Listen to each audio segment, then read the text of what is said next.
Des del nostre entendre, els jutges de pau són un instrument de la justícia que amb un marcat caràcter tradicional han demostrat al llarg de la història la seva utilitat i la seva eficiència en la resolució de conflictes de la base més propera a la nostra ciutadania.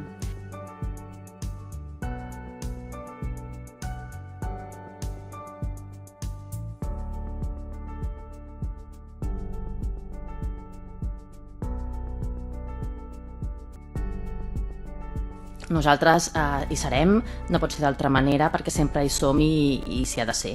Volem conèixer de primera mà què és el que volem fer, la justificació del canvi de gestió, si és el que acaba sent, els motius i el camí que es vol emprendre.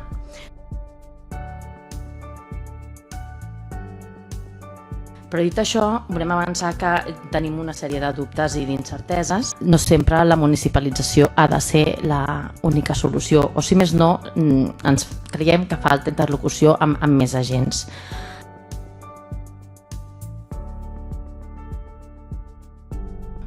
Quin és l'estudi, els objectius de l'activitat, el contracte que s'ha formalitzat, el sistema de provisió, si és que n'hi ha hagut, també si s'estan abonant quotes, les despeses que genera l'Ajuntament i els horaris i el nombre de persones usuàries. Tot això volem saber perquè creiem que és important a l'hora de la nova comissió que estem formant.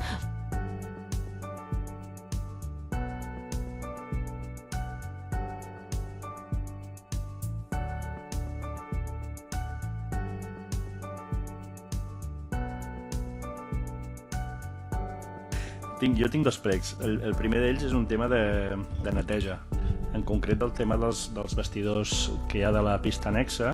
La qüestió és que ara hi ha uns UVCs a fora que, sobretot, els caps de setmana agrairíem una neteja si fos una mica més possible els caps de setmana.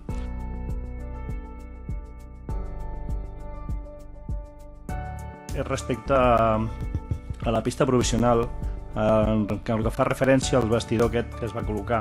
Ara s'han col·locat, o fa un temps que s'ha col·locat unes escales provisionals, però són unes escales sense cap passamà, sense cap barana, i hem de tenir en compte que aquesta pista la utilitzen molts nens petitons i sobretot que van amb patins.